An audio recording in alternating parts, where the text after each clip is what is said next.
스터디 카페 창업은 이미 레드오션이다, 한물간 창업 아이템이다, 이런 부정적인 이야기부터 먼저 들었었는데요. 15개가 넘는 경쟁 업체가 있는 지역에서 스터디 카페를 오픈했음에도 불구하고 매출이 1000만 원이 넘는 스터디 카페를 만들 수 있었습니다. 이렇게 전략만 잘 세운다면 무인 스터디 카페 창업은 너무 좋은 아이템이라는 것을 말씀드리고 싶어요.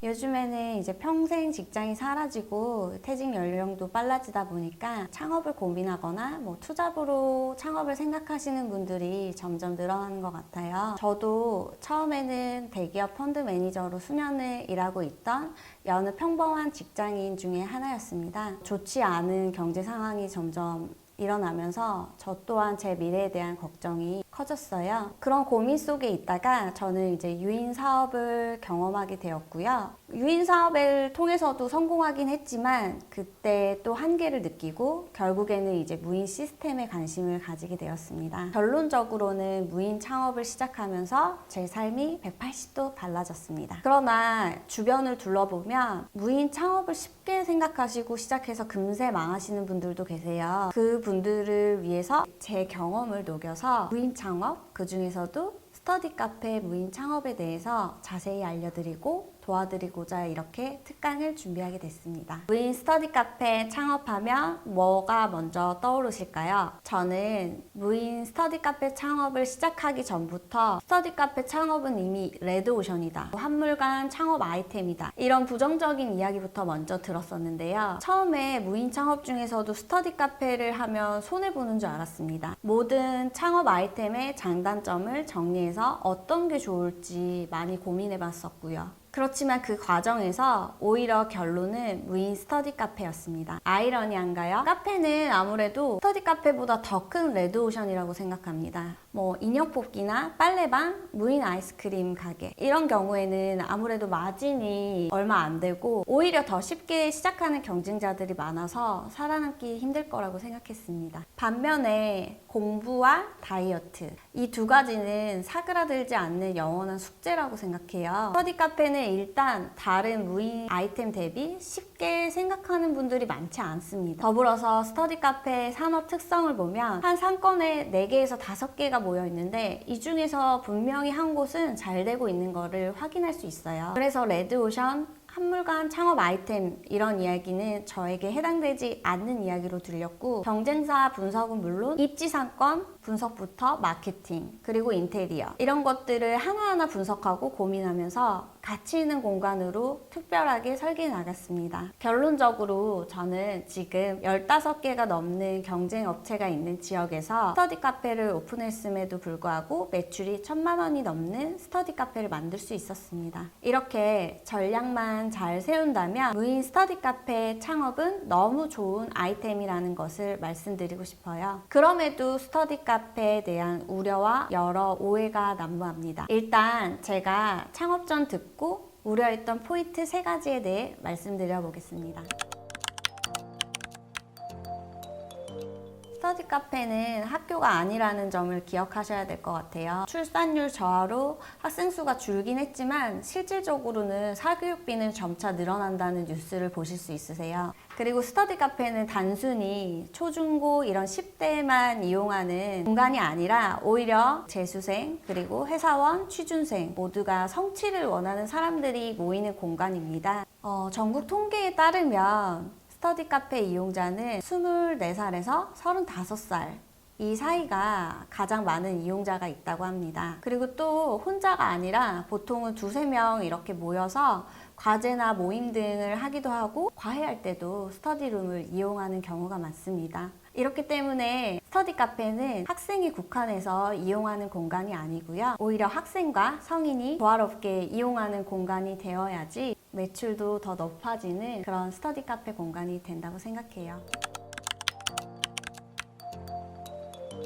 스터디 카페는 초기 자본이 많이 투입되는 창업 아이템 중에 하나예요. 하지만 일반적인 음식점보다는 매출이 높지 않습니다. 초반에 스터디 카페 창업을 알아보려면 기본적으로 40평 이상은 되어야 어느 정도 공간이 확보가 되기 때문이고요. 아무래도 인테리어 신경을 쓰다 보면 카페나 음식점 이런 곳과 비교했을 때 창업 비용이 비싸게 느껴질 수 있으세요. 그리고 매출 규모로 비교해 보면 카페는 보통 잘 되는 곳들은 3, 4천, 그리고 식당이나 뭐 고깃집 이런 곳은 월 1억도 벌 수 있다고 하지만 스터디 카페 평균 매출은 보통 1,000만 원이고 그 이상으로 잘 되는 곳들은 뭐 2천, 3천까지 되는 곳도 있지만 이런 구조로 내가 돈을 벌 수 있을까 이렇게 고민을 많이 하실 것 같으세요. 그렇지만 우리가 생각하는 그런 요식업 창업과 무인 스터디 카페의 창업은 서로 비교하는 게 맞지 않다라는 게 저의 결론이었습니다. 음식점을 운영하는 사장님들 같은 경우는 기본 10시간에서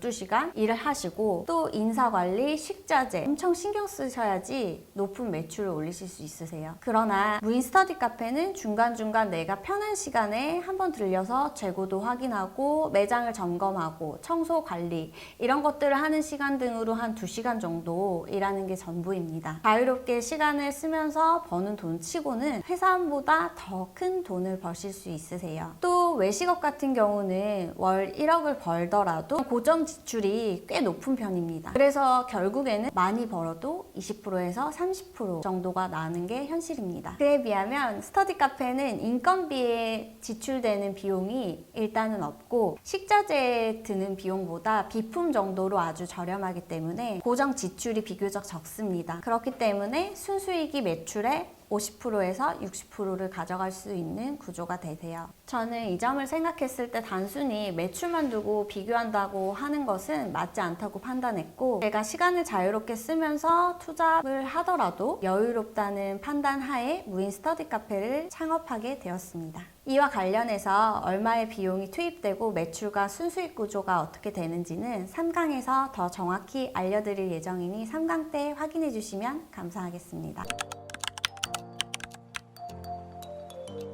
코로나 이후에 금리 인상 등 여러 경제 상황이 좋지 않고 지갑을 닫고 절약하는 청년 그리고 소비자가 증가하고 있다. 이런 뉴스를 보면서 이 시기에 창업하는 것이 과연 옳은 판단인가 고민했었습니다. 그러나 이런 어려운 상황은 코로나 이전에도 그리고 코로나 시기에도 분명히 똑같이 있었습니다. 오래전부터 경제는 항상 좋지 않다고 했었어요. 저는 스터디 카페에 타격을 줄 가능성이 다른 창업보다 더 적을 것이라고 판단했습니다. 예로부터 우리는 어려운 상황일수록 공부를 더 열심히 하는 민족입니다.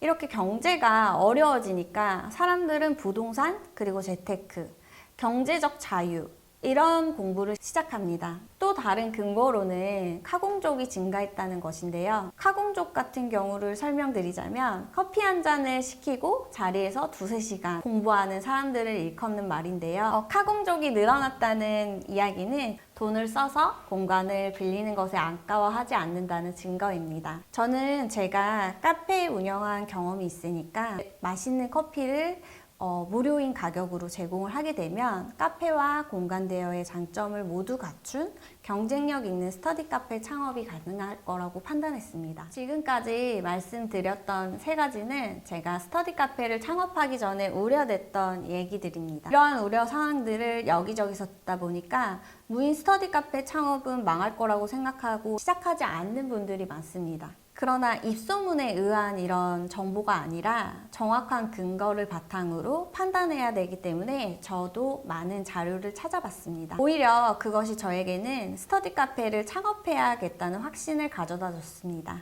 앞에서 말씀드렸듯이 스터디 카페는 한 상권에 밀집되어 있는 경우가 많습니다. 그 중에서 모든 스터디 카페가 다 잘 되지는 않고 아무래도 한두 곳이 가장 잘 되는 곳이겠죠. 그래서 저는 다른 전략을 세우기로 했습니다. 그 전략은 결국 우리 스터디 카페가 잘 되는 전략이 되었습니다. 그 전략이 무엇인지 궁금하시죠? 다음 2회차 강의에서 공개하도록 하겠습니다. 무인 창업을 고민하시는 분, 그리고 투잡을 생각하시는 분, 퇴직 후에 창업을 고민하시는 분들, 많은 분들께 그동안 알지 못했던 정보나 누구도 알려주지 않았던 그런 정보를 전달해 드릴 예정이니 놓치지 말고 시청 부탁드리겠습니다.